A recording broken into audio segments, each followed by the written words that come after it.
पिछले वाले क्लास में हम लोग क्वेश्चन नंबर 10 तक सॉल्व कर चुके थे। 10 के बाद 11 से आज हम लोग शुरू करते हैं। ठीक है, 10 तक में तो कोई दिक्कत नहीं था, आराम से हम लोगों का बन गया था 10 तक। 11 से आज हम लोग शुरू करते हैं। 11 नंबर क्वेश्चन को पहले हम लोग देखते हैं क्या कहा गया इसमें। बहुत इंपॉर्टेंट क्वेश्चन है। कहा गया if the sum of the first N terms of an AP, if the sum of the first N terms of an AP is 4n minus N square, it means ये किसका value दिया गया है जरा बताइए तो। हाँ, एस एन का वैल्यू दिया है 4n माइनस एन स्क्वायर, ये इसका वैल्यू दिया गया है। ठीक है, आगे बढ़ते हैं। यानी कि सम ऑफ एन टर्म्स का जो वैल्यू है वो आपके पास एक एग्जैक्ट नंबर में ना देके आपके पास ये एक इक्वेशन के तौर पे दे दिया है 4n माइनस एन स्क्वायर। ठीक है, अभी फिलहाल इसको रहने देते हैं, आगे देखते हैं क्या कहा गया है। What is the first term, first term आपको इसमें निकालना है और ब्रैकेट में कहा है ना कि दैट इज S1। अच्छा एक बात बताइए आप, फर्स्ट टर्म का मतलब क्या? फर्स्ट टर्म का सम, यानी कि मान लीजिए हम कह रहे हैं कि मेरे पास फर्स्ट टर्म 4 है, इट मीन्स ये हमारा फर्स्ट टर्म भी है और सम ऑफ वन टर्म भी है। तो यहाँ पे आपको कंफ्यूज करने के लिए कहा गया है कि आप किसका निकालो, किसका निकालो भाई। What is the first term, first term आपसे इसमें पूछ रहा है, यानी कि बेसिकली इसमें आपसे A1 या फिर आप S1 भी कह सकते हैं, ये आपसे पूछा जा रहा है। ठीक है, पहला फर्स्ट टर्म का मतलब यहाँ पे आप A1 भी लिख सकते हैं और यहाँ पे ब्रैकेट में S1 दिया है, इसका मतलब फर्स्ट टर्म ही आपका क्या होता है, सम ऑफ, यानी कि आप इसको ऐसे समझो, बड़ा सिंपल सा। मान लीजिए आपका फोर जो है ना फर्स्ट टर्म है, तो 4 का सम क्या होगा, 4 ही होगा, यानी कि फर्स्ट टर्म ही इसका क्या हो जाएगा, सम हो जाएगा। तो यहाँ पे हम इसको दोनों चीज कह सकते हैं। ठीक है, आगे बढ़ते हैं। और क्या कहा गया है, what is the sum of first two terms. अब sum of first two terms, sum of first two terms का मतलब क्या हुआ, S2 का मतलब, है ना। पहले में तो हमको सोचना ही नहीं था, यानी कि S1 का वैल्यू आपको निकालना है, यानी कि फर्स्ट टर्म निकालना है और फर्स्ट टर्म ही हमारा फर्स्ट टर्म का सम होगा। दूसरा में हमको टू टर्म का सम निकालना है। ठीक है, आगे बढ़ते हैं। फिर उसके बाद what is the second term. अब यहाँ पे ना थोड़ा सा रुक जाओ, यहाँ पे कहा सम ऑफ टू टर्म्स, अब कह रहा है what is the second term, what is the second term, it means ये किसका वैल्यू कह रहा है, अब A2 का। देखो इसमें ना हमने S2 क्यों लिखा, इसमें हमने A2 क्यों लिखा, क्योंकि इसमें सम का बात हुआ था। इसमें सम का बात हुआ है क्या, नहीं, केवल क्या बात हुआ है, what is the second term. Sum कहता है ना तो what is the sum of second term, तो फिर से S2 लिखते, लेकिन यहाँ पे केवल what is the second term कहा, इसीलिए हम केवल यहाँ पे A2 लिखेंगे। और क्या इसमें similarly find the third, tenth and nth term, find the third term, तो थर्ड टर्म भी हमको इसमें निकालना है और 10th टर्म भी निकालना है, और क्या निकालना है भाई, nth टर्म भी आपको इसमें, nth टर्म मतलब कि an भी आपको इसमें निकालना है। चलो इतना कुछ वैल्यू आपको इसमें पता करना है। चलिए जरा ध्यान से समझिएगा, ये सवाल बहुत इंपॉर्टेंट है। यानी कि आपके पास sum of n terms 4n minus N square दिया गया है और इसी के सहारा, इसी का सहारा लेके हमको 1 2 3 4 5 6 7 चीज पता करना है। चलिए करते हैं पता ना। सबसे पहले हम लोग यहाँ पे जो हमारे पास इक्वेशन दिया गया है उसको हम लोग पहले इस्तेमाल करते हैं। हमारे पास इक्वेशन दिया गया है 4n माइनस एन स्क्वायर, इसके अच्छा ये क्या दिया गया है पहले आप ये बताओ हमको। ये Sn का वैल्यू दिया गया है सम ऑफ n टर्म्स का, यहाँ पे हम n का वैल्यू ना 1 लेते हैं, तो n का वैल्यू यदि हम 1 लेंगे तो क्या होगा हमारे पास 4 इंटू एन माइनस 1 का स्क्वायर, तो 4 माइनस 1 यानी कि 3। अभी फिलहाल हमारे पास क्या आ गया, चलो आप यहाँ पे आप इसको इसे भी कर लो, बड़ा सिंपल सा। यहाँ पे आपने, चलो इसको थोड़ा सा और अच्छी तरीके से बताने के लिए, अभी रुक जाओ, अभी मत लिखना, इसमें आप ज़्यादा कंफ्यूज ना हो जाए, इसके लिए हम थोड़ा सा और आपको टू ट्रिक बता देते हैं कैसे आप इसको लिख सकते हो। चलो इसमें हमारा फर्स्ट टर्म दिया गया था, सम भी दिया गया था चलो यहाँ पे ना थोड़ा सा और हम आपको सिंप्लीफाई करके बताते हैं।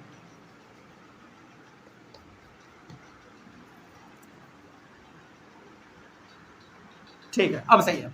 चलिए, आपके पास सम ऑफ एन टर्म्स दिया हुआ है, आपको क्या निकालना है? पहले फर्स्ट टर्म का सम निकालना है। चलिए, तो यहाँ पे आप क्या लोगे?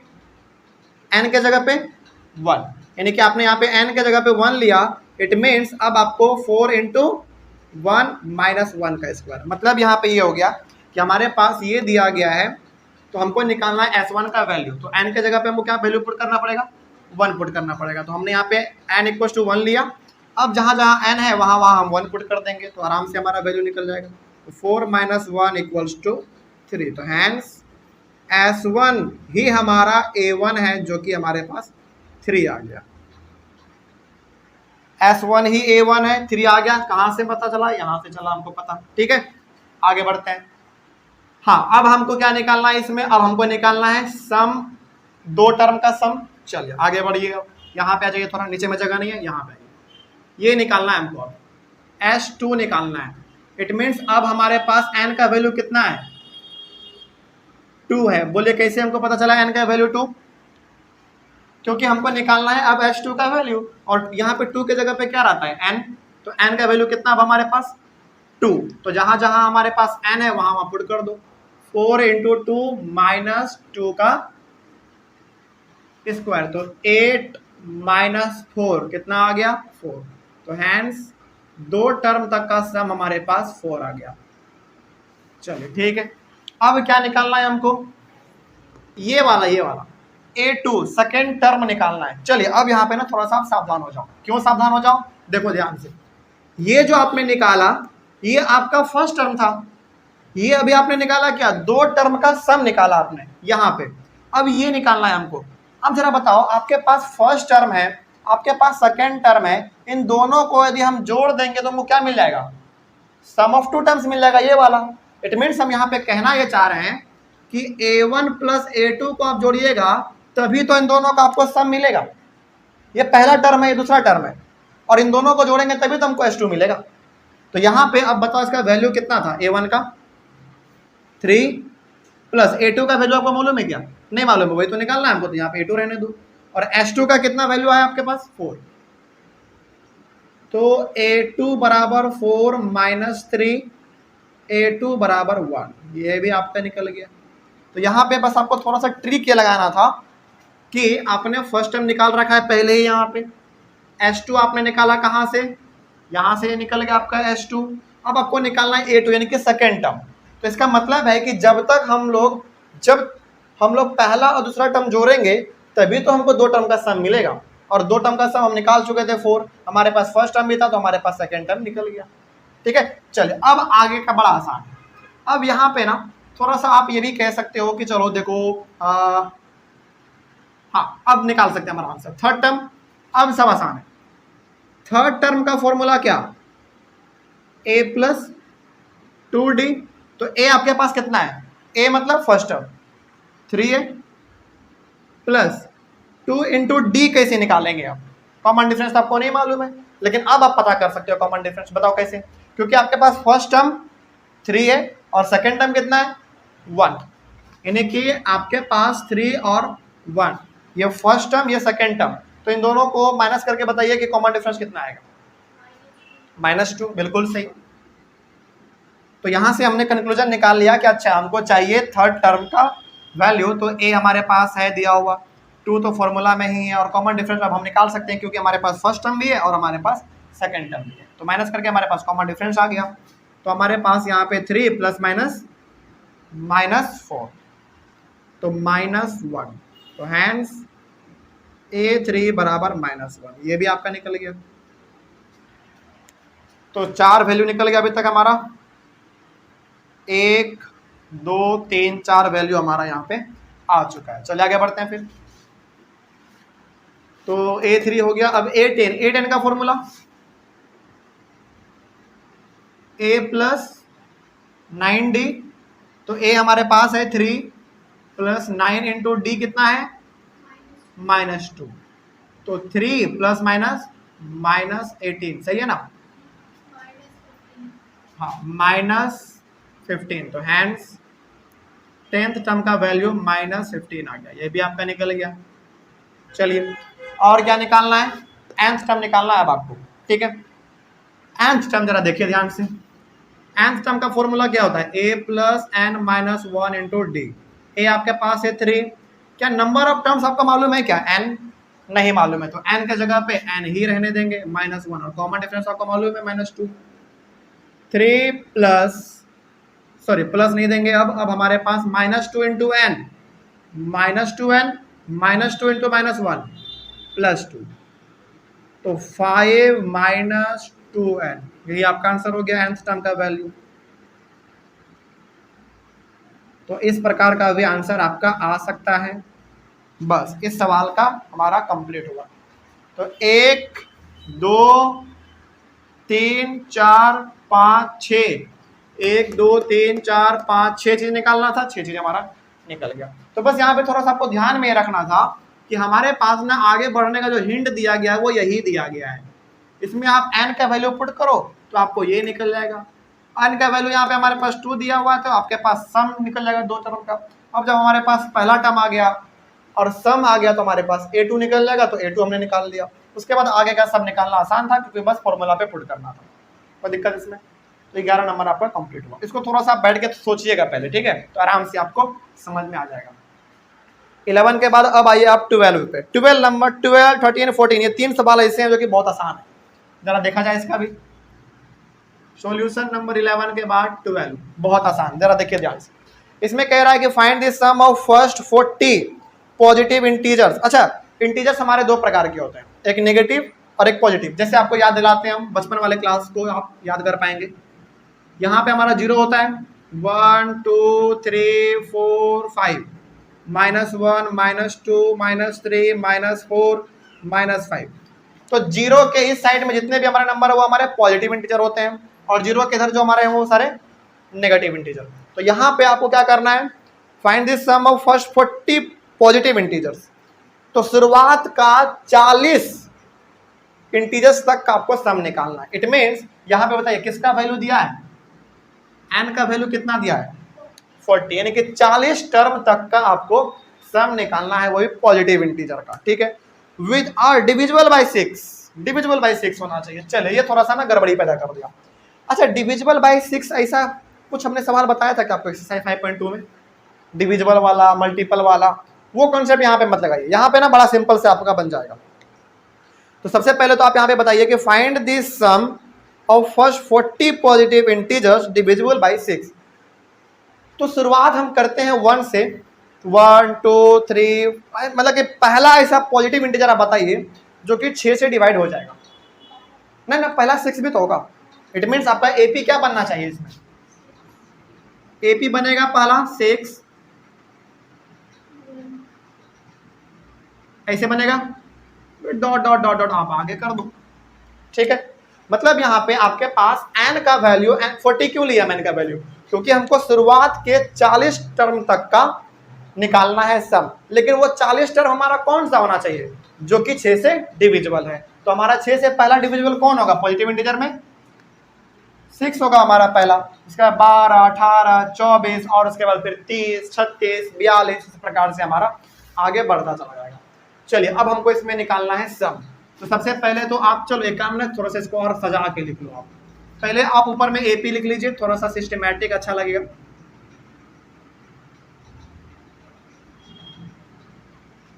डॉट डॉट डॉट, तो n का वैल्यू कितना 40। अब इससे हम लोग फर्स्ट टर्म भी निकाल सकते हैं, हाँ ये भी हमारा 6 9। अब हमको सम निकालना है 40 टर्म तक का, इट मीन्स S40 यहाँ पे लिखना पड़ेगा, और सम निकालना है तो हमारा फॉर्मूला 40/2 इंटू 2 इंटू ए कितना 6 प्लस 40 - 1 इंटू डी भी हमारा 6 है, तो ये हमारा 20 आएगा, 39 इंटू 6।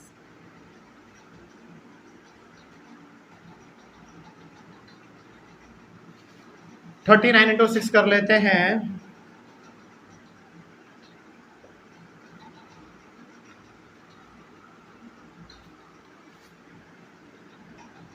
2 3 4। इसमें 12 को जोड़ देंगे, 4 2 6, 3 1 4 2, 246। 246 में 2 से मल्टीप्लाई करेंगे, 6 6 12 के 2 हाथ में 1, 4 2 8 1 9, 2 2 4 0, 4920 है आपका आंसर। तो हैंस ये आपका आंसर हो गया। कोई दिक्कत? तो 12 नंबर सवाल ये कह रहा था कि देखो आपको ना शुरुआत के 40 टर्म तक का सम निकालना है, लेकिन वो हमारे टर्म ऐसे होने चाहिए जो कि 6 से डिविजिबल है। तो 6 से डिविजिबल हमारा पहला पॉजिटिव इंटीजर होता है 6, फिर 12 इस तरीके से, लेकिन है टोटल नंबर ऑफ टर्म्स कितने 40। तो 40 हो गया हमारा n, फर्स्ट टर्म 6 और कॉमन डिफरेंस भी हमारा 6। अब सम निकालना है तो फॉर्मूला पे हमने पुट कर दिया, आराम से निकल गया आपका। आगे बढ़े हम लोग। चलिए तो सवाल नंबर आपका 12 कंप्लीट हुआ, इसका स्क्रीनशॉट लीजिए। सवाल नंबर 13, सॉल्यूशन 13 क्या है? 13 जरा देखिए ध्यान से। Find the sum of first 15 multiples of 8। Find the sum of first 15 multiples of 8। Multiples of 8 कहा? इट मीन्स 8 का आप टेबल पढ़ दो, बस बात खत्म। तो 8 का आप टेबल पढ़ोगे तो आपके पास एपी क्या बनेगा? Dot dot dot dot dot dot आगे बढ़ जाएगा हमारा। लेकिन इसमें 8 का मल्टीपल कितना लेना है हमको? 15 लेना है। इट मीन्स n का वैल्यू कितना हो गया हमारे पास? 15। फर्स्ट टर्म कितना? 8। कॉमन डिफरेंस भी हमारा 8 होगा। तो ये सबका सब हमारा जो टर्म आपको दिख रहा है ये सब 8 का मल्टीपल है। मल्टीपल का सिंपल सा मतलब होता है उसका आप टेबल पढ़ दो, बात खत्म। ठीक है, चलिए अब आपका इसमें सम निकालना था तो आराम से निकल जाएगा हमारे पास सम। तो सम हमारे पास 15 टर्म का निकालना है क्योंकि n भी हमारे पास 15 है। तो 15/2 into 2 into a plus 15 minus 1, common difference भी हमारे पास 8 ही है। तो 15/2 16 प्लस 14 इंटू 8 15/2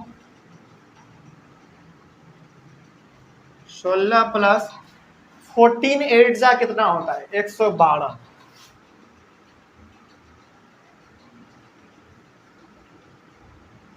छो 2 8 1 1 2 1, इसको आप करोगे तो 6 4 64, 15 इंटू 64, तो 64 इंटू 15 कर लो, 5 20 के 0 हाथ में 2, 54 30 2 32, 1 का 4 बार 4, 1 का 6 बार 6,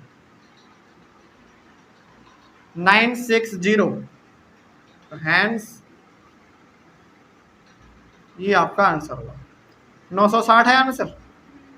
चलिए ये आपका आंसर हुआ। इट मीन्स आप 15 मल्टीपल लो 8 वाला, 8 का 15 मल्टीपल लो, उन सभी का जो सम आएगा वो आपका 960 आएगा। ठीक है, ये तो हमारे पास कितना हुआ? 1 2 3 4 हुआ, टोटल कितने तक लेने हैं?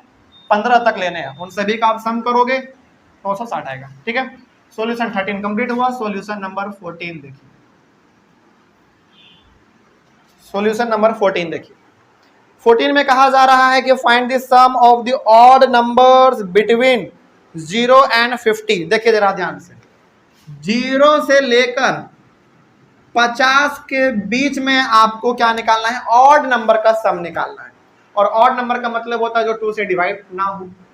तो 0 से लेकर 50 के बीच में हमारा ऑड नंबर कौन कौन सा होगा? पहला बताइए कौन सा होगा? पहला तो 1 ही होगा हमारा, पहला हमारा 1। दूसरा वाला कौन? 3। उसके बाद 5 7 9 dot dot dot dot dot dot dot, और 50 हमारा आखिरी वाला। और 50 हमारा एक ऑड नंबर है, इवन, ये तो इवन नंबर है। इससे कम आ जाओ 49, 49 भी हमारा क्या होगा? एक ऑड नंबर। तो लास्ट वाला हमारा क्या है? 49 है। तो यहां से ना हम लोग बहुत कुछ कंक्लूजन निकाल पा रहे हैं। जैसे इसमें हमारे पास फर्स्ट टर्म है 1, कॉमन डिफरेंस कितने का होगा? 2 का होगा। जरा देख लो सभी में माइनस करके। और लास्ट में हमारे पास 49 दिया गया। इट मीन्स ये क्या वैल्यू दिया गया बताइए? अब ये हमारे पास nth टर्म भी बोल सकते हैं, लास्ट टर्म भी बोल सकते हैं, क्योंकि nth टर्म ही तो हमारा लास्ट टर्म कहलाता है। तो इस तरीके से हमारे पास 1 वैल्यू, 2 वैल्यू और ये हमारे पास 3 वैल्यू दिया गया है। अब हमको इसमें सम निकालना है, तो चलिए बताइए इसमें सम निकालने के लिए हमको क्या करना पड़ेगा। और हमारे पास दो फॉर्मूला है सम निकालने का, ठीक है। आपको थोड़ा बहुत सेकेंड वाला फॉर्मूला याद आ रहा होगा, लेकिन उसमें भी तो चाहिए आपको एन का वैल्यू, हाँ या ना? बिल्कुल चाहिए। चलिए जरा बताइए कि आखिर हम लोग सबसे पहले nth टर्म का फॉर्मूला का इस्तेमाल करके नंबर ऑफ टर्म्स निकाल लेते हैं, उसके बाद फिर हम लोग सम निकाल लेंगे। तो नाउ nth टर्म का फॉर्मूला होता है a plus N minus 1 into D. तो nth टर्म तो हमारे पास दिया गया है 49, a हमारे पास है 1 प्लस एन माइनस 1 और d हमारे पास 2 है। तो 49 बराबर 2n माइनस 2, इधर लेके आ जाएंगे इसको, तो ये हमारा 49 माइनस 1 प्लस 2 बराबर 2n। इसको और इसको हम इधर लेकर आ गए, हालांकि यहाँ भी सॉल्व कर सकते थे लेकिन कोई बात नहीं। तो 49 में आप 2 ऐड करो 51 और 1 माइनस कर दो तो 50 बराबर 2n। तो 50 डिवाइडेड बाई 2 बराबर n, 25 बराबर n। नंबर ऑफ टर्म्स आ गए आपके पास 25। अब जब आपके पास नंबर ऑफ टर्म्स है, फर्स्ट टर्म है, कॉमन डिफरेंस है और सबसे बड़ी बात आपके पास लास्ट टर्म भी है, इट मीन्स अब हमको सम निकालने के लिए यहाँ पे फॉर्मूला लगाना पड़ेगा दूसरा वाला। तो नाउ हालांकि फर्स्ट वाले फॉर्मूला से भी निकल सकता है, लेकिन हमारे पास जब सब चीज है ही तो सेकेंड वाला लगा देते हैं, आराम से और आसानी से बन जाएगा a प्लस n। तो n हमारे पास अब कितना आ गया 25, तो 25 by 2 into a1 plus l कितना है 49 है। तो 25 बाई 2 इंटू 50, ये तो हमारा 25 बार में कट गया, और 25 इंटू 25 कितना होता है 625, 25 इंटू 25। तो हैंड्स सम जो निकल गया हमारा कितने टर्म का सम 25 टर्म का। तो यहाँ पे आप n मत लिखो, आप 25 लिखो, और यहाँ पे भी अब आप 25 लिखो बराबर 625। ये आपका आंसर हुआ, ठीक है। कोई दिक्कत इसमें है? बात समझ में आ रही है? चलिए इस तरीके से आपका 14 नंबर भी कंप्लीट हुआ। आगे अब जो हमारा स्टार्ट हो रहा है ना, वो वर्ड प्रॉब्लम स्टार्ट हो रहा है, तो वहां से कहानी हमारा थोड़ा सा अलग है। तो इसको पहले लिख लीजिए आप लोग, उसके बाद बताते हैं आराम से। Solution number 15। चलिए जरा सवाल को समझते हैं एक बार पहले, ठीक है।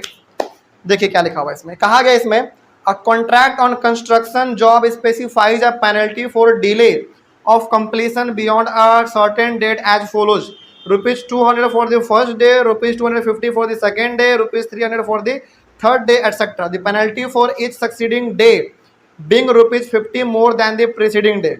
How much money the contractor has to pay as penalty if he has delayed the work by 30 days? इसका मतलब आप ऐसे समझो, मान लो कि आपको स्टेटमेंट बिल्कुल भी समझ में नहीं आया, आप ऐसे समझिए। देखो सपोज अब मेरे ऊपर एग्जांपल लेके समझो, मान लो कि हमको ना एक घर बनवाना है, अपना प्राइवेट घर बनवाना है, और घर बनाने का जो जिम्मेदारी है ना हम एक कॉन्ट्रैक्टर को दे दिए हैं कि भाई तुम हमको ना इतने दिन में घर बना के दे देना, ठीक है।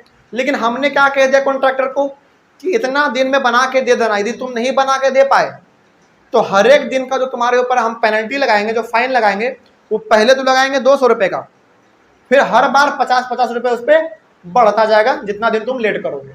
जैसे आप इसको समझो दोबारा, हमको अपना एक घर बनाना है और अपना घर बनाने का जो जिम्मेदारी है वो एक हमने कॉन्ट्रैक्टर को दे दिया, लेकिन कॉन्ट्रैक्टर को हमने ये भी कह दिया कि देखो तुमको ना इतने दिन में घर बना के हमको तैयार करके दे देना है, लेकिन हमने ये भी कह दिया कि जो तुम नहीं दे पाए बना के हमको घर, तुम असफल हो गए बनाने में, तो हम ना तुम्हारे ऊपर पहले दिन चार्ज कितना करेंगे फाइन 200 रुपये का, फिर अगला दिन कितना 250 का, फिर अगला दिन 300 का, यानी कि हर दिन हम 50-50 रुपये बढ़ाते चले जाएंगे। तो बताइए, और वो टोटल कॉन्ट्रैक्टर डिले कितना करता है 30 दिन तक डिले करता है, ठीक है। तो बताइए कि आखिर कॉन्ट्रैक्टर को पैसा कितना देना पड़ेगा हमको, यानी कि कॉन्ट्रैक्टर हमको कितना पैसा देगा।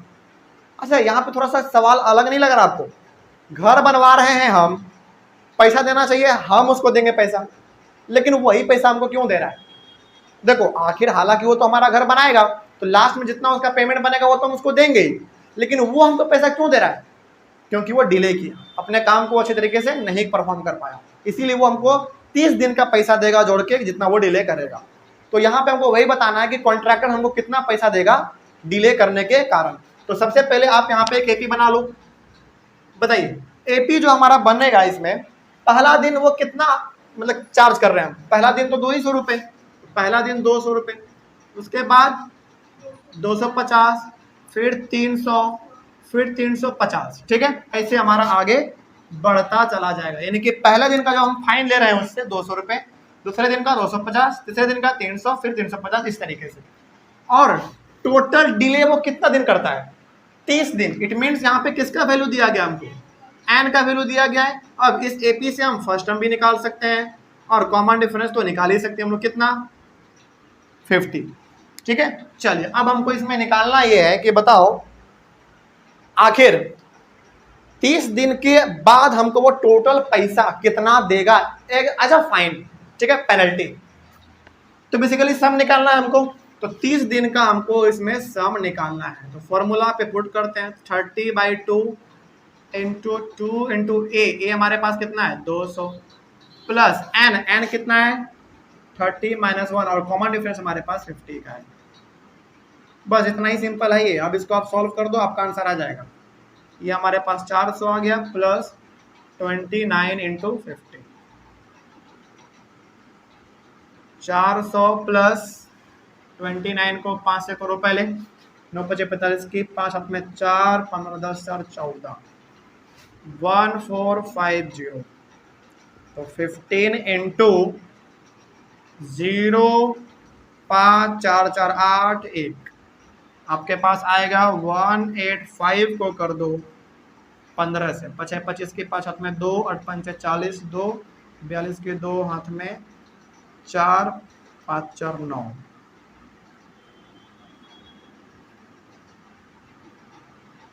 9 1 10, 17 के साथ हाथ में 1 1 1 2, 27750 हैंड्स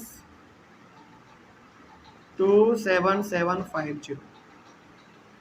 अब इस सवाल को थोड़ा समझ लीजिए आप, आपने बना तो दिया, अब इसका मतलब समझिए। इसका मतलब ये हो गया कि वो कॉन्ट्रैक्टर जो है ना मेरे घर को बनाने में 30 दिन डिले कर देता है, 30 दिन वो बाद में बना के हमको देता है। तो 30 दिन का जो फाइन वो हमको टोटल देगा, वो हमको देगा टोटल कितना फाइन 27,250। ये तो कुछ ज़्यादा ही फाइन हो गया है ना, इतना पैसा वो हमको देगा फाइन के तौर पे, और हम ले भी लेंगे भाई, हमको अच्छा है ना। चलिए आगे बढ़ते हैं। तो 15 नंबर हमारा सवाल कंप्लीट हुआ। 15 के बाद 16 नंबर पे आइए, सॉल्यूशन नंबर 16। देखो वर्ड प्रॉब्लम से ना आप भागो मत। वर्ड प्रॉब्लम के स्टेटमेंट को, मेरा ये मानना है कि वर्ड प्रॉब्लम के स्टेटमेंट को आप ध्यान से पढ़ोगे ना तो 50% सवाल आपका ऐसे ही बन जाएगा। देखो ये सवाल कितना बड़ा दिया गया, 1 2 3 4 लाइन में दिया गया है और आंसर इसका बस इतना सा, ठीक है। तो सवालों को पहले आप ध्यान से समझ लीजिएगा आराम से, उसके बाद फिर आगे बढ़िएगा, ठीक है। तो आराम से आपका बनेगा। अब 16 नंबर में कहा गया है कि a sum of ₹700 is to be used to give 7 cash prizes to students of a school for their overall academic performance. If each prize is ₹20 less than its preceding price, find the value of each of the prizes. चलिए इसका मतलब समझिए। हम मान के चलते हैं कि आपको स्टेटमेंट बिल्कुल भी समझ में नहीं आया, आप ऐसे समझो। मान लीजिए कि आपके क्लास में ना ऐसे 7 बच्चे हैं जिनका पूरे साल भर में परफॉर्मेंस बहुत एकदम अच्छा रहा, तगड़ा रहा, अटेंडेंस भी उसका अच्छा रहा, अटेंडेंस भी अच्छा रहा, टेस्ट में भी उसका नंबर अच्छा आता था, स्पोर्ट्स में भी वो अच्छा था, स्विमिंग में भी अच्छा था, और क्या क्या हो सकता है, लैब प्रैक्टिकल वाइवा जो भी होता है। मतलब कि 7 ऐसा बच्चा आपके क्लास में है जो कि हर चीज में माहिर है।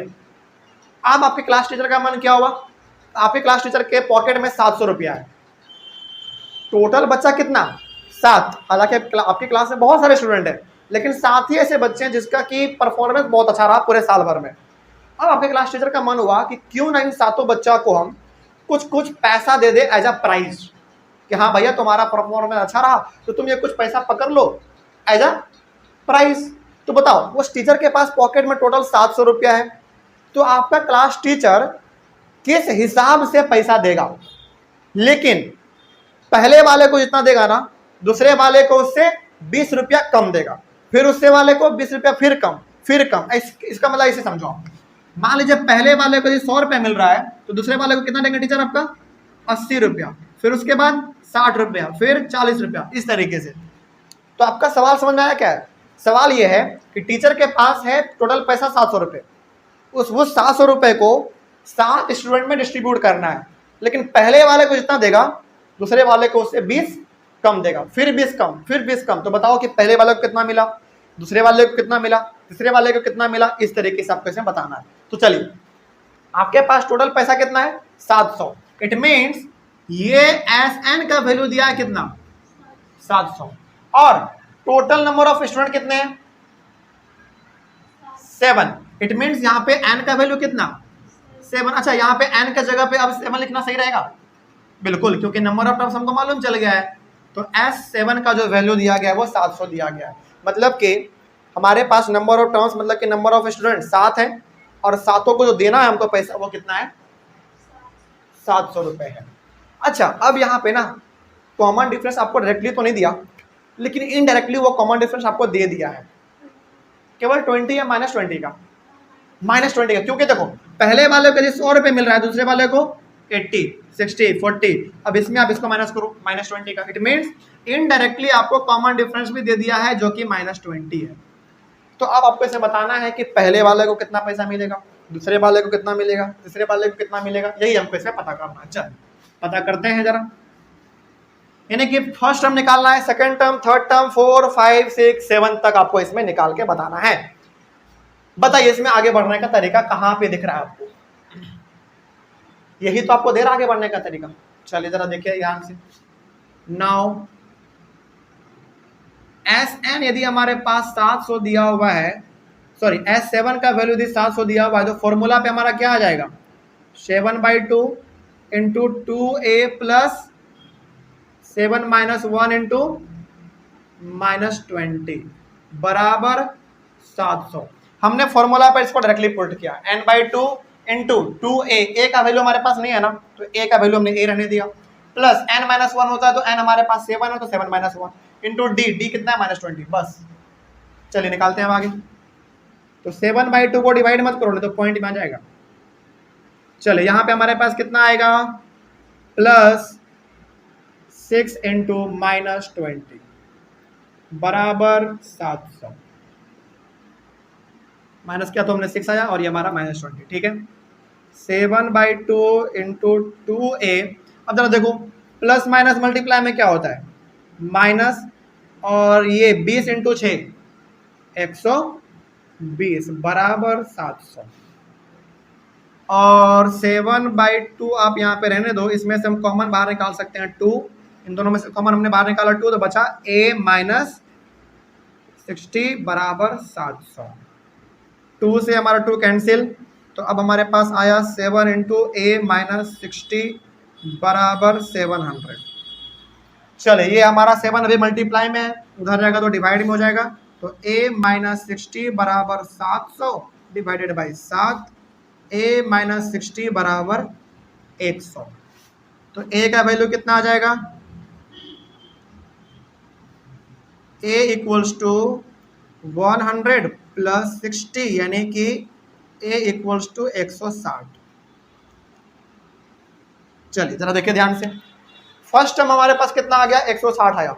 इट मीन्स पहले वाले बच्चे को जो पैसा देंगे हमारे टीचर, क्लास टीचर, वो कितने देंगे?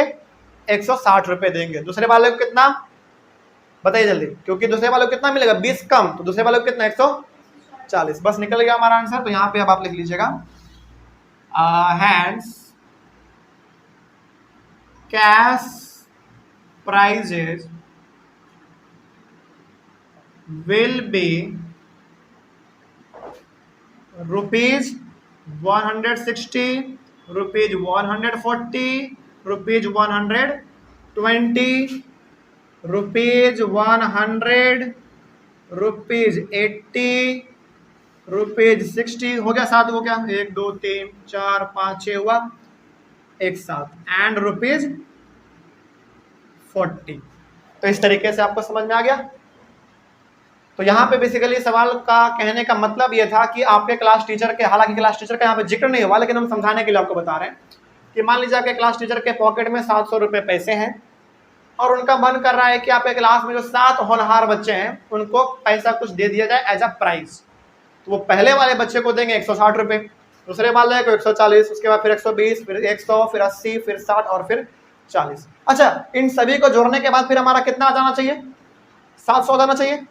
क्या 700 आता? जरा देखो तो, 160, 140, 120 और हाँ उसके बाद फिर 100, उसके बाद 80, 60 और 40। 0, 6 4 10, 10 2 12, 12 8 20, 20 10, 30 की 0 हाथ में 3, 1 2 3 4, 4 3 7, बिल्कुल आ गया। ठीक है, तो यही हमारा ये सवाल था। चलिए आगे बढ़ते हैं, इसका स्क्रीनशॉट ले लीजिए, मिटा दें इसको। चलिए सवाल नंबर 17 लिखिए। सवाल नंबर 17 थोड़ा सा लंबा है, इसको आप लिख लीजिए पहले। देखो लंबा सवाल तो है लेकिन कितना आसान है आप जरा देखिएगा अभी तुरंत। इसीलिए हम कहते हैं कि पहले आप ना वर्ड प्रॉब्लम जब भी आपके सामने आए तो उसको पहले समझ लो ध्यान से। इसमें कहा क्या जा रहा है पहले इसको समझिए। In a school students thought of planting trees in and around the school to reduce air pollution. It was decided that the number of trees that each section of class will plant will be the same as the class in which they are studying. Example: a section of class 1 will plant 1 tree, a section of class 2 will plant 2 trees, and so on till class 12. There are 3 sections of each class. How many trees will be planted by the students? कितना लंबा तगड़ा statement दिया गया है। अब आप इसको थोड़ा सा समझो, जो हम समझा रहे हैं उसको समझिएगा और एक बार आप दोबारा पढ़िएगा स्टेटमेंट को, बिल्कुल आपको ये समझ में आ जाएगा। सॉल्यूशन नंबर आपका 17 है, देखिए ध्यान से। इसमें कहा यह जा रहा है एक स्कूल है, स्कूल 1 से लेकर 12 तक है। स्कूल आपका 1 से लेकर 12 तक है, इसमें नर्सरी एलकेजी यूकेजी ये सब नहीं है उसमें, ठीक है, प्ले ये सब नहीं है उसमें। सिंपली आप कहाँ समझो 1 से लेकर 12 तक स्कूल है आपका 1 से लेकर 12 तक। और हर एक बच्चा ये सोचता है कि क्यों ना हमको अपने स्कूल के अंदर, यानी कि स्कूल का जो बाउंड्री होगा उसके अंदर और स्कूल के बाहर हमको ना प्लांट लगाना चाहिए। क्यों? ताकि एयर पोल्यूशन हमारे स्कूल के बगल में जो होगा वो रिड्यूस कर जाए। और आपको मालूम है हमारा जो प्लांट होता है ना, पोल्यूशन को बहुत अच्छा वो एब्जॉर्ब करता है, यानी कि प्लांट जो होते हैं वो पोल्यूशन का बहुत अच्छा एब्जॉर्बर होता है, वो एब्जॉर्ब कर लेता है पोल्यूशन को, फैलने नहीं देता। इसीलिए आप देखते होंगे कि रोड के बगल में पेड़ जरूर लगाया जाता है ताकि वो पोल्यूशन को एब्जॉर्ब कर ले।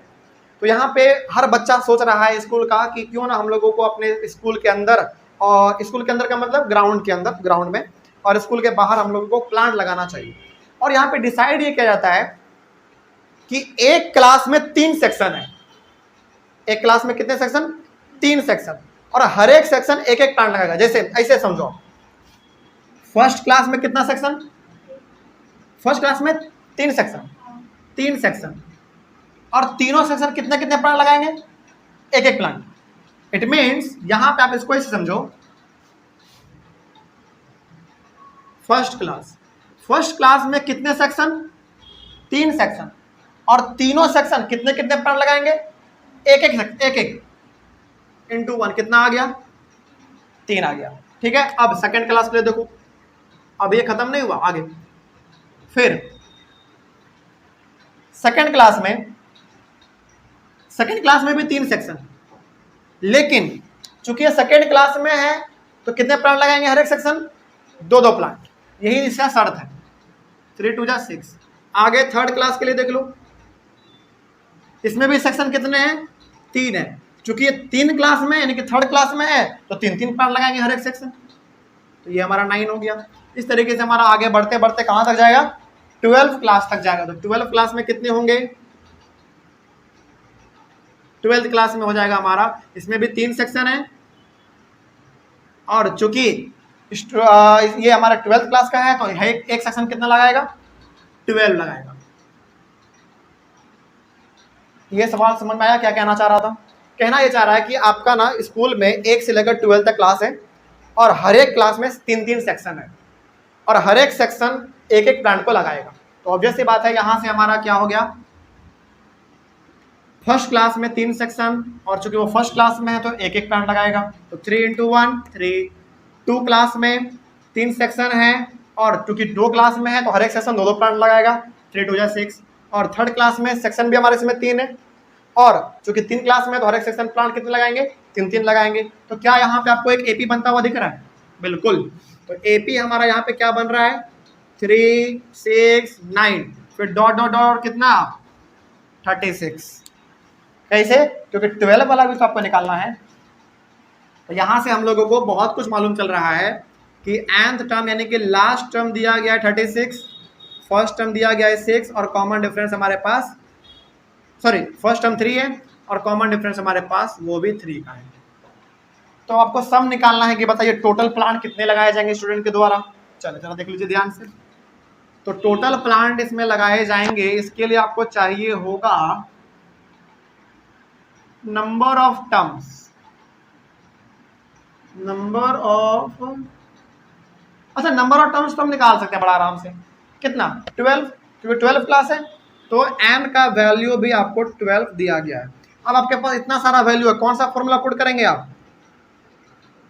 जल्दी बोलिए। दूसरा वाला n/2 इंटू ए प्लस एल।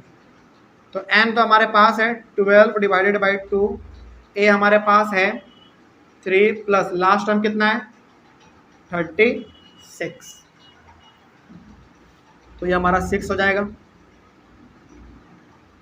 इंटू 39 इंटू 6 कर लो, 18 19 20 3 23 234 हैंड्स। और यहाँ पे ना अब n मत लिखो, यहाँ पे लिखो 12। तो S12 इक्वल्स टू 234। तो 234 प्लांट्स टोटल लगाए जाएंगे उस स्कूल के बच्चों के द्वारा। बात समझ में आया है? चलो, तो ये सवाल क्या कह रहा था, बड़ा सिंपल था। और ये इस तरीके का ना प्रोग्राम यदि हर स्कूल में हो जाए ना तो बहुत अच्छी बात हो जाएगी। अच्छा था सवाल, अच्छा था। तो इसमें बेसिकली बताया ये गया आपको कि हर एक क्लास में 3-3 सेक्शन है और जो जिस क्लास में है उसको एक एक प्लांट लगाना पड़ेगा, यानी कि हर एक क्लास के सेक्शन को एक एक प्लांट लगाना पड़ेगा। तो इस तरीके से हमको टोटल जो है ना एक क्लास से लेकर 12th क्लास तक के बच्चों को 234 प्लांट्स लगाने पड़ेंगे। ठीक है, चलिए आगे बढ़ते हैं। सवाल नंबर 17 हो गया। सवाल नंबर 18 देखिए। सवाल नंबर 18 क्या कहा गया है? सवाल number 18, a spiral is made up of successive semicircles with centers alternately at A and B, starting with center A of radii 0.5 cm, 1.0 cm, 1.5 cm, 2.0 cm as shown in figure 5.4. What is the total length of such a spiral made up of 13 consecutive semicircles? और यहाँ पे आपके पास एक diagram है, चलिए हम वो diagram आपको बना देते हैं आपके लिए, उसके बाद फिर आप इसको समझिएगा कि आखिर ये क्या कह रहा है। डायग्राम पहले हम यहाँ पे बनाते हैं, ज्यादा आप फिर समझ पाएंगे।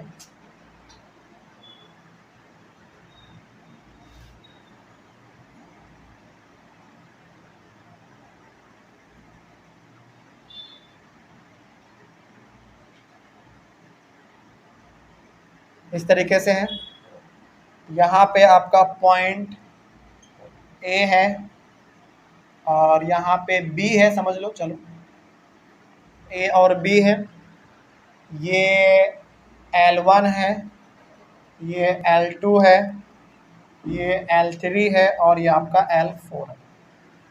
इसको आप अपने बुक से थोड़ा सा सही से बना लीजिएगा डायग्राम। ठीक है, चलिए इसमें क्या कहा गया है पहले समझिए ध्यान से, बहुत इंपॉर्टेंट सवाल है ये आपका।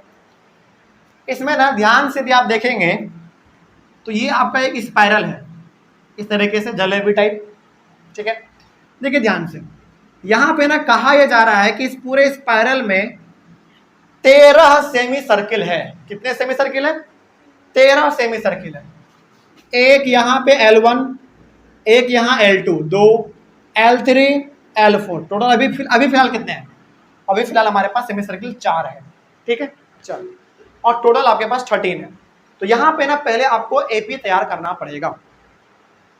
चलिए जरा करते हैं कैसे इसका सॉल्यूशन होगा, देखते हैं थोड़ा। और यहाँ पे ना आपको रेडियाई दिया गया है अलग अलग, जैसे पहला इसमें दिया गया 0.5, फिर 1.0, 1.5, फिर हमारा 2.0। निकालते हैं, जरा ध्यान से देखिए एक कंप्लीट सर्किल का। और इसमें ना आपको निकालना क्या है, पहले ये देखो, ये जो आपका पूरा स्पाइरल शुरू हुआ यहां से, ये पूरा कितने बार घूमेगा, 13 बार, 13 बार घूमेगा।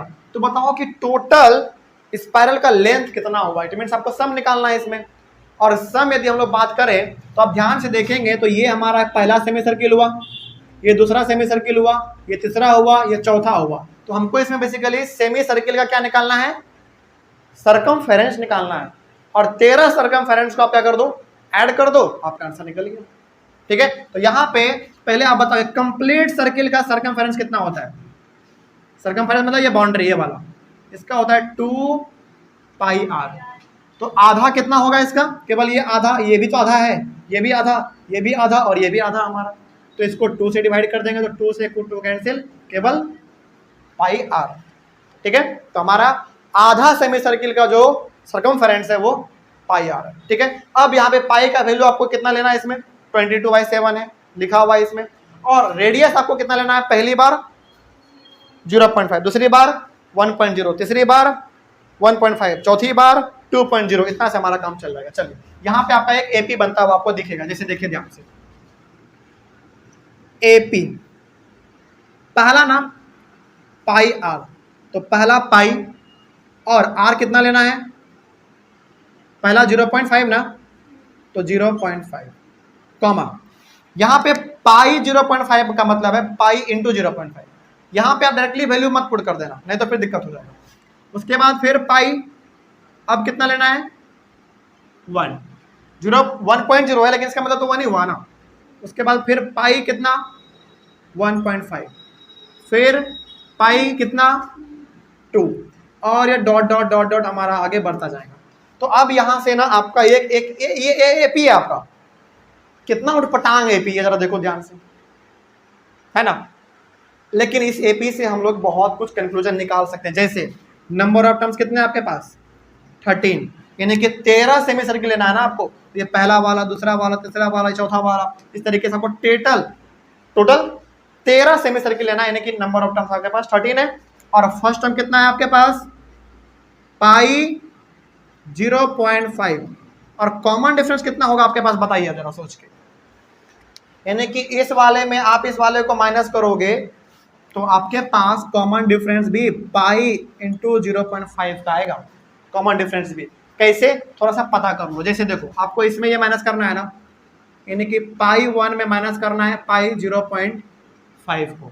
तो इन दोनों में कॉमन क्या दिख रहा है आपको, पाई बाहर निकालो, बचा क्या 1 माइनस 0.5। तो पाई इन दोनों में आप माइनस करो, क्या आएगा आपके पास 0.5। इट मीन्स कॉमन डिफरेंस भी आपका पाई इंटू 0.5 और फर्स्ट टर्म भी आपका पाई इंटू 0.5। तो ये आपका एक एपी तैयार हुआ। चलिए आगे बढ़ते हैं। अब इसमें हमको निकालना है सम, और इसमें कुछ खास बात आपको दिया हुआ तो नहीं है। हाँ, अब इसमें कुछ खास बात आपको इसमें नहीं दिया गया। चलिए अब इसका वैल्यू निकाल लेते हैं थोड़ा हम लोग।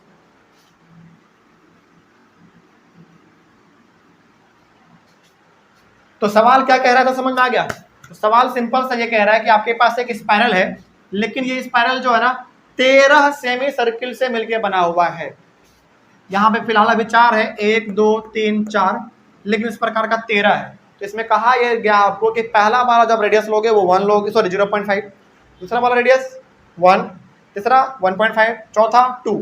इस तरीके से आपको टोटल 13 सेमी सर्किल तक को जोड़ना है और आपको वैल्यू निकाल के दिखाना है। चलिए जरा वैल्यू निकालते हैं हम लोग।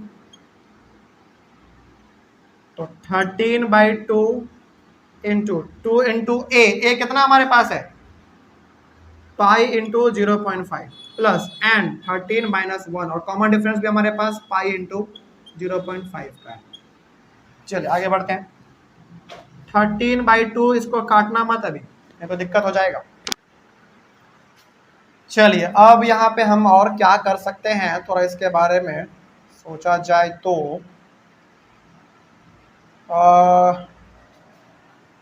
हाँ, यहाँ पे ना सिंपली मल्टीप्लाई कर लो, आपके पास आएगा 2 पाई 0.5, हमने केवल इसको मल्टीप्लाई किया, प्लस इसको आप करोगे माइनस, तो 12 पाई 0.5 आएगा।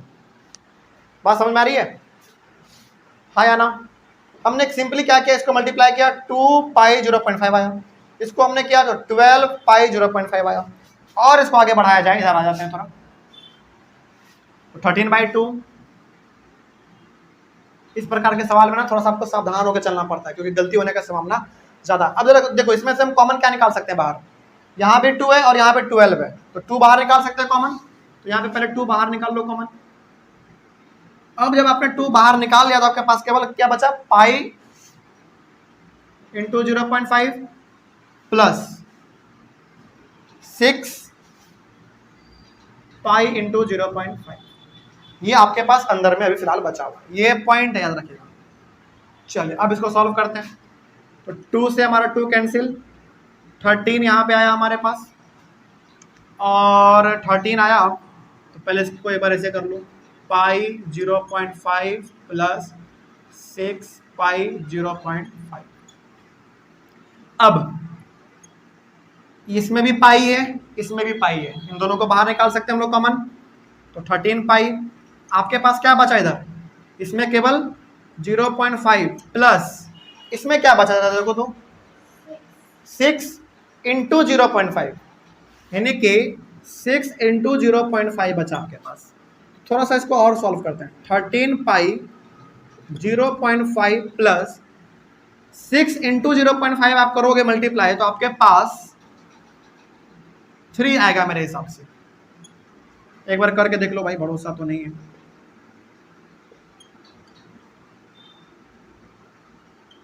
हाँ बिल्कुल 3 आएगा। चलिए करके देख लेते, खैर कोई बात नहीं। और अब आपके पास ये है, अब आपके पास 13 पाई इंटू, इन दोनों को जोड़ देंगे तो हमारे पास 3.5 आएगा। अब आप वैल्यू पुट करो, अब आप वैल्यू पुट करने के लिए सही जगह पर है, तो 13 इंटू पाई का वैल्यू कितना, 22/7 इंटू हमारे पास यहाँ पे 35 है, 3.5 है, यानी कि 35/10 हम लोग इसको लिख सकते हैं, ठीक है। तो अब यहाँ पे थोड़ा सा आप काट लो, जैसे 7 से एक बार में 7 5 35, 5 बार में कट जाएगा, फिर ये 5 से एक बार में 5 से 2 बार में, और ये हमारा 11 बार में, तो आपके पास आया 13 इंटू 11, और 13 को आप 11 से कर लो, 1 का 3 बार 3, 1 का 1 बार 1,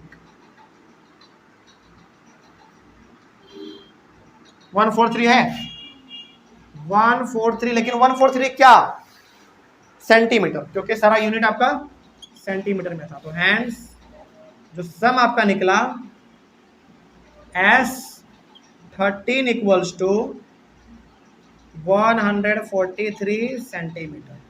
तो ये वाला सवाल आपका कंप्लीट हुआ, ओके। तो इस सवाल में ना थोड़ा सा आपको सावधान होकर चलना इसलिए भी जरूरी था, क्योंकि थोड़ा सा इसमें पाई वाला वैल्यू है, और यदि आप पहले ही पाई का वैल्यू आप ले लेंगे ना, तो फिर आपको ये सवाल ना बहुत ही पेचीदा हो जाएगा। और हाँ, ये भी थोड़ा सा लग रहा है पेचीदा टाइप, लेकिन थोड़ा सा ये आसान है, और आपको इसमें काटना ज़्यादा नहीं पड़ेगा, डेसिमल का सामना उतना नहीं करना पड़ेगा। डायरेक्टली हम लोगों ने यहाँ पे सॉल्व कर लिया, 143 आ गया। चलो इसका आप स्क्रीनशॉट ले लीजिए, आगे बढ़ते हैं हम लोग।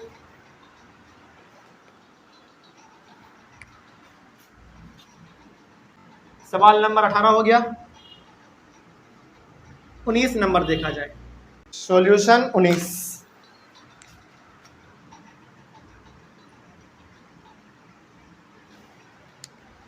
देखिए ध्यान से, सॉल्यूशन नंबर 19 क्या है।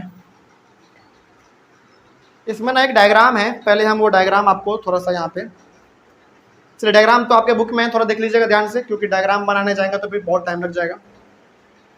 देखिए डायग्राम आपके सामने है, इसमें क्या कहा गया है पहले इसको समझ लेते हैं थोड़ा हम लोग। 200 logs are stacked in the following manner: 20 logs in the bottom row, 19 in the next row, 18 in the next to it, and so on. Figure 5.5. In how many rows are there? In how many rows are the 200 logs placed, and how many logs are in the top row? समझिए ध्यान से, आपके पास ना 200 लकड़ी का टुकड़ा है, ठीक है, और वो 200 लकड़ी का टुकड़ा इस तरीके से अरेंज है, पहले 20 है, उसके ऊपर 19 है, उसके ऊपर फिर 18 है, इस तरीके से। तो आपका एपी तो तैयार है। एपी क्या होगा आपका, पहले कितना है 20, फिर 19, फिर 18, फिर 17 होगा, फिर 16 होगा, dot dot dot dot dot dot. अब टोटल लकड़ी कितना आपके पास है? टोटल कितने हैं? 200, यानी कि हाँ, यानी कि आपको एस एन का वैल्यू 200 पता है। अच्छा, यहाँ पे ना हमने एन का वैल्यू कुछ क्यों नहीं लिखा? क्योंकि नंबर ऑफ टर्म्स हमको नहीं मालूम, यानी कि कितने बार हमको लकड़ी ऐसे सरियाना पड़ेगा, अरेंज करना पड़ेगा, वो हमको नंबर नहीं मालूम। तो इसलिए एस एन का वैल्यू 200, और यहाँ से हमारे पास फर्स्ट टर्म का भी वैल्यू है कितना? 20, और कॉमन डिफरेंस हमारे पास यहाँ पे कितना है? -1 का है। तो अब यहाँ पे आपको निकालना क्या है, पहले समझिए ध्यान से। आपको इसमें निकालना ये है कि हमको कितना रॉ इस तरीके से सजाना पड़ेगा। 3 रॉ तो आपके बुक में सजाया हुआ है, 20 का, 90 का, 18 का। तो हमको कितना रॉ ऐसा और बनाना पड़ेगा कि 200 का 200 लकड़ी का टुकड़ा वो अरेंज हो जाए। पहला ये निकालना है। दूसरा बात, जो लास्ट वाला हमारा रॉ होगा उस पर कितना लकड़ी होगा ये भी आपको निकालना है। तो चलिए, बड़ा इंटरेस्टिंग सवाल है, निकालते हैं। सबसे पहले तो आपको इसमें क्या निकालना है? नंबर ऑफ रॉ निकालना है, यानी कि एन का वैल्यू आपको सबसे पहले निकालना है। चलिए, एन का वैल्यू निकालने के लिए हमारे पास क्या क्या दिया गया है पहले वो देख लो, और क्या नहीं दिया गया है पहले वो भी देख लो। सब चीज है हमारे पास, एन का वैल्यू निकल जाएगा पहले वाले फॉर्मूले से, ठीक है। तो हैंस एस एन का वैल्यू जो है वो 200 दिया हुआ है। तो एस एन का फॉर्मूला होता है n/2 इंटू 2a होता है। तो a हमारे पास है 20 प्लस n-1 और d हमारे पास -1 बराबर 200। चलिए, n/2 40, और ये हमारा हो जाएगा 1 से करेंगे n को तो -n + 1 बराबर 200। हमने कुछ नहीं किया, केवल -1 से इन दोनों को मल्टीप्लाई कर दिया। तो पहला तो हमारा -n हो जाएगा, और ये माइनस माइनस प्लस 1। आगे बढ़ते हैं। ये हमारा 2 अभी फिलहाल डिवाइड में हो जाएगा तो मल्टीप्लाई में हो जाएगा। तो इसको सॉल्व किया जाए तो ये हमारा 41 - n बराबर 200 × 2, यानी कि डिवाइड में था, उधर किया तो मल्टीप्लाई में। सही है, 41 n 200, ठीक है। अब इसको थोड़ा आप सॉल्व कर सकते हैं। तो हमारे पास है डायरेक्टली 41n - n² बराबर 400 आ जाएगा।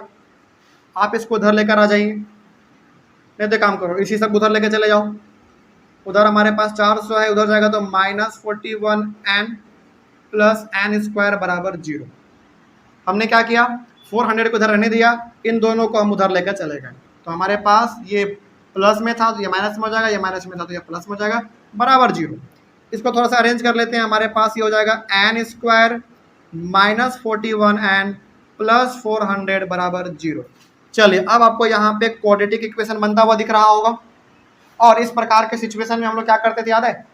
पहले वाले को आखिरी वाले से मल्टीप्लाई करते थे तो कितना आएगा? 400n² आएगा। अब इसको हम लोग दो ऐसे नंबर में ब्रेक करते थे जिसको मल्टीप्लाई करने पे 400n² आ जाए, और जोड़ने घटाने पे हमारे पास -41n आ जाए। तो इसके लिए हमने क्या बताया आपको? ज़्यादा समझ में नहीं आया तो सिंपल सा प्राइम फैक्टराइजेशन कर लूँ। चलिए, प्राइम फैक्टराइजेशन करते हैं। तो सबसे पहले आप करोगे 2 से तो 200, फिर 2 से 100, फिर 2 से 50, फिर 2 से 25, फिर 5 से 5, और फिर 5 से 1। तो 2 2 जा 4, 4 2 जा 8, 8 2 जा 16। पहला 16 और दूसरा 25। तो इन दोनों को पहले आप जरा जोड़ के देखो, क्या 41 आता है? उन दोनों को जोड़ेंगे तो बिल्कुल 41, और मल्टीप्लाई करने पे भी हमारा ये आ जाएगा। इट मीन्स हमारा पहला हो गया 16n, दूसरा हो गया 25n। लेकिन यहाँ पे सवाल है कि सर ये तो हमारा माइनस में है और ये वाला हमारा प्लस में है। केवल 25 माइनस में या दोनों माइनस में? दोनों माइनस में होगा। दोनों माइनस में होगा तभी तो माइनस माइनस मल्टीप्लाई करेंगे तो प्लस होगा, और दोनों को जोड़ेंगे तो हमारा -41 आ जाएगा। इट मीन्स इस तरीके से आपको करके ऐसे करना, थोड़ा सा आगे बढ़ने का आपको रास्ता मिल जाता है। ठीक है, चलिए। तो n² -16n -25n + 400 बराबर 0। अब हम लोग ग्रुपिंग करते थे। -25n -400 बराबर 0। साइन हमारा चेंज होता है जब ब्रैकेट के बाहर माइनस का साइन हो। इसमें से कॉमन हमारा क्या निकल सकता है, n, तो बचेगा n माइनस 16, इसमें से कॉमन निकलेगा 25, हाँ 25 निकलेगा, तो बचेगा हमारे पास n माइनस 16 बराबर 0। तो n माइनस 25 पहला और दूसरा n माइनस 16 बराबर 0, दो हमारे पास आ गया। अब यहाँ पे ये थोड़ा वैन, ये रफ आप बगल में जरूर कर लीजिएगा, ठीक है। वैन हमारे पास 2 आ गया, n माइनस 25 बराबर 0 पहला, और दूसरा हमारे पास आया वैन n माइनस 16 बराबर 0। तो इसमें n का वैल्यू कितना 25 और इसमें n का वैल्यू 16। अब यहाँ पे ना थोड़ा सा आपको डाउट हो गया होगा कि सर नंबर ऑफ टर्म्स यदि एक पॉजिटिव में आता और एक नेगेटिव में आता तो पॉजिटिव वाला लेते, लेकिन यहाँ पे तो सर नंबर ऑफ टर्म्स हमारा दोनों पॉजिटिव में है। इट मीन्स ऐसा ऐसा लकड़ी का हमको कितना रो लगाना पड़ेगा, एक बार 25 और एक बार 16, लेकिन 2 बार थोड़ी लगाना है, एक ही बार लगाना है ना। इट मीन्स इन दोनों में से हमको कोई एक वैल्यू चूज करना पड़ेगा, लेकिन दोनों पॉजिटिव में है, इट मीन दोनों ले सकते हैं, नहीं ऐसा नहीं, इन दोनों में से कोई एक चूज करना पड़ेगा। अब कौन सा आप चूज करना चाहेंगे, क्या अपने मन से? नहीं, अपने मन से बिल्कुल भी नहीं। अब आप एक बार बताओ, नंबर ऑफ रो आपके पास यानी कि नंबर ऑफ टर्म्स कितना आएगा 25। इट मीन्स एक रो, 2 रो, 3, 4 ऐसा ऐसा कितना आपको अरेंज करना पड़ेगा, 25 करना पड़ेगा। और 25 करना पड़ेगा, इट मीन्स 25 ही आपका क्या होगा, आखिरी वाला होगा। इट मीन्स यहाँ पे आपका जो n का वैल्यू आया यही आपका nth टर्म का भी वैल्यू है। उसी प्रकार से ये वाला भी आपका nth टर्म का वैल्यू है, क्योंकि यदि आपका 25वां रो है तो आखिरी वाला है, और आखिरी वाला ही हमारा क्या होता है, nth टर्म होता है, और ये वाला भी आपका nth टर्म होगा। अब इसके ऊपर आप वैल्यू पुट करो। क्यों कर रहे हैं, क्योंकि अभी आपको ना इन दोनों में से एक को ही चूज करना पड़ेगा। चलिए, तो nth टर्म हमारे पास 25 है, तो इसका वैल्यू हो जाएगा a plus n minus 1 into D बराबर 25। तो a हमारे पास कितना है 20 प्लस n हम कितना लेंगे अभी फिलहाल इसके लिए 25 माइनस 1, और कॉमन डिफरेंस हमारे पास -1 का था, बराबर 25। आगे बढ़ते हैं, 20 और ये हमारा प्लस 24 इंटू -1 बराबर 25। तो 20 माइनस 24 बराबर 25। अरे एक मिनट भाई, ओहो मिस्टेक, एक मिनट रुक जाओ। नंबर ऑफ टर्म्स, यहाँ पे n का वैल्यू आपके पास 25 था ना, और यही हमारा n का वैल्यू क्या कहला जाएगा, nth टर्म, ठीक है। तो nth टर्म कहलाएगा, तो यहाँ पे आपको n का वैल्यू थोड़ी लेना है कुछ, वही तुमको निकालना है नंबर ऑफ टर्म्स, ठीक है। तो a का value 20 plus n minus 1 into -1 common difference है हमारे पास, बराबर 25। तो 20 प्लस ये हमारा हो जाएगा -n प्लस 1 बराबर 25। इसको और सॉल्व करेंगे तो हमारे पास 21 माइनस n बराबर 25 आएगा। माइनस n को उधर भेज देते हैं, 21 माइनस 25 बराबर n, तो ये हमारे पास -4/n। देखिए ध्यान से, हमारे पास यहाँ पे n का वैल्यू -4 आया, नंबर ऑफ टर्म्स का वैल्यू -4। क्या नंबर ऑफ टर्म्स का भी -4 हो सकते हैं? बिल्कुल नहीं। अब इसको कर लेते हैं, इसमें भी हमारा क्या होगा, a plus n minus 1 into D formula होगा जो कि 16 है। a का वैल्यू है हमारे पास 20 plus n minus 1 into D हमारे पास -1 बराबर 16। तो 20 माइनस n प्लस 1 बराबर 16। तो 21 माइनस n बराबर 16, 21 माइनस 16 बराबर n, 16 4 20 और 1 21, 5 इक्वल्स टू n। अब जरा देखिए ध्यान से, आपके पास यहाँ पे देखो, यहाँ पे जो आपने n का वैल्यू निकाला ना, वो एक्चुअली में आपको ये बता रहा था कि first row, second row, third row, fourth row, इसमें आपका कितने रो आ गए? 25 रो। और 25वां वाला ही हमारा क्या होगा? आखिरी वाला होगा। इसमें आया 16, तो 16 हमारा क्या होगा? आखिरी वाला होगा। इट मीन्स ये nth टर्म था और ये भी हमारा nth टर्म था। अब इसके थ्रू हमने नंबर ऑफ टर्म्स निकाला एक्चुअल। अब यहाँ पे इसके थ्रू जब हमने निकाला तो हमारा नंबर ऑफ टर्म्स -4 आया, जो कि कभी भी -4 नहीं हो सकता नंबर ऑफ टर्म्स। इसमें से हमने निकाला तो नंबर ऑफ टर्म्स हमारे पास 5 आ गए। इट मीन्स हाँ 5 आ गए। इसका मतलब ये हो गया कि हमको टोटल कितने रो चाहिए होंगे? जल्दी बोलो, हमको टोटल कितने रो चाहिए होंगे? नहीं 16 रो चाहिए होंगे। और जो 16 रो है, फर्स्ट, सेकेंड, थर्ड, फोर्थ, इस तरीके से, और टॉप वाले पे कितने लकड़ी होंगे? 5। ये इसका कहने का मतलब था। तो यहां पे आप बताना हैंड्स, लास्ट में लिख देना hence, total rows equals to 16। Total row हमारे पास 16 है, और टोटल लॉग्स यानी कि लकड़ी, total logs on the top equals to 5। इसका मतलब ये हुआ यहां पे हमारे पास टोटल रॉज 16 क्यों है? क्योंकि हमारा ये आखिरी वाला 16 था। नंबर ऑफ यहाँ पे आखिरी nth का मतलब 16, जो कि आखिरी वाला होगा। तो टोटल रॉ हमारे पास 16, और आखिरी वाले यानी कि इसी का फॉर्मूला हमने पुट करके निकाला, तो हमारे पास n का वैल्यू 5 आया, और आखिरी वाले पे हमारा 5 होगा। यही इस सवाल का कहने का मतलब था। यहाँ पे ना 2 वैल्यू आया आपके पास, तो ये वाला आपके किसी काम का नहीं है, ये वाला, क्योंकि इसमें हमारा -4 है, और ये वाला आपके काम का है। तो इस प्रकार का सवाल इस तरीके से आप हैंडल करना। इसको जल्दी से लिख लो। एक सवाल हमारा इसमें और बच रहा है, और आपके लिए होमवर्क ये है कि थोड़ा सा इसमें डाउट हो सकता है आपको, इसमें कोई दिक्कत वाली बात नहीं है, लेकिन इसको थोड़ा सा बैठ के आप आराम से सोचिएगा, आराम से आपको समझ में आ जाएगा। मिटा दें? लास्ट हमारा इसमें बच रहा है सवाल नंबर 20। सॉल्यूशन 20 देख लीजिए लास्ट।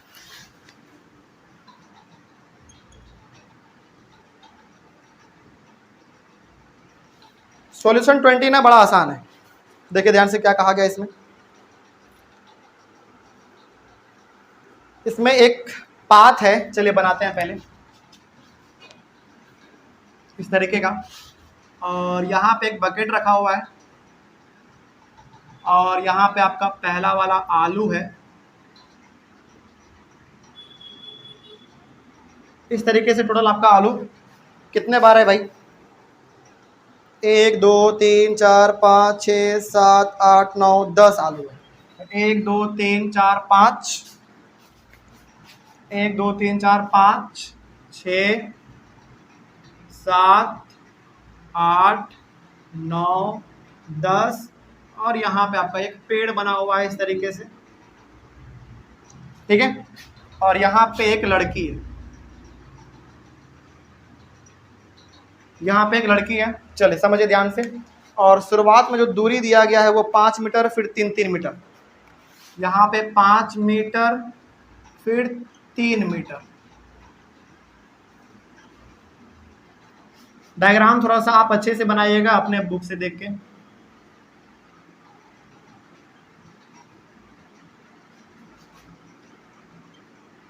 बस 1 2 3 4 5 6 7 8 9 10। चलिए समझिए।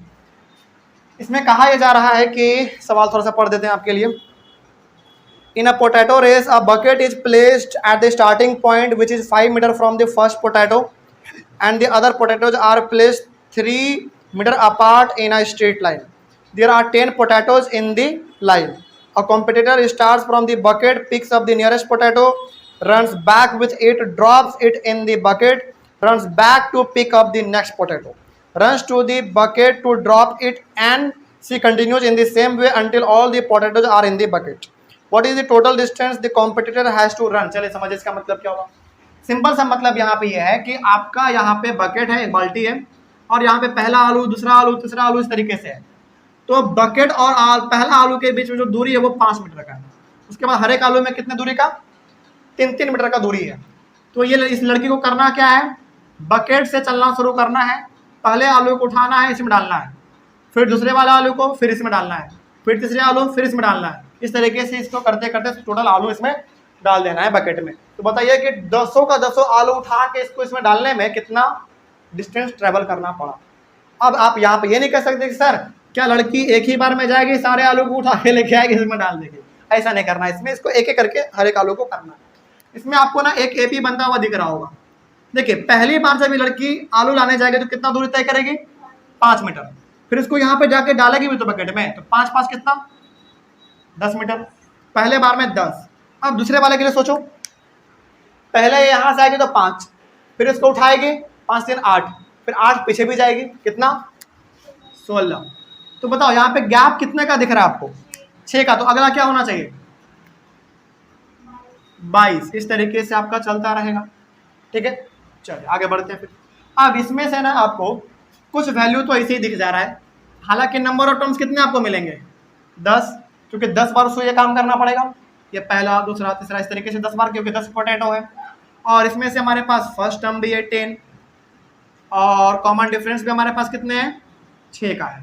अब आपको इसमें निकालना है सम, टोटल डिस्टेंस, यानी कि अब आपको यहाँ पे सिंपली S10 का वैल्यू निकालना है। तो 10/2 into 2 into A 10 plus 10 - 1 into D, यही आपको इसमें निकालना है। तो 5 20 plus 9 into 6 20 plus 54 54 64 74 5 into 74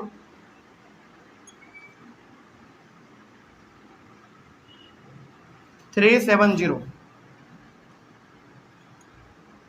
metre. तो हैंस S10 बराबर 370 मीटर।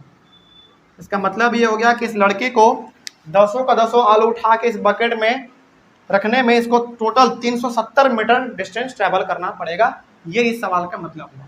कोई दिक्कत इसमें? चलो, तो इस तरीके से हमारा सवाल नंबर 20 भी कंप्लीट हुआ। और सवाल नंबर 20 के साथ ही आपका ये पूरा का पूरा एक्सरसाइज और पूरा का पूरा आपका चैप्टर भी कंप्लीट हुआ। तो मेरे हिसाब से और मेरे तरफ से पूरा चैप्टर कंप्लीट हुआ।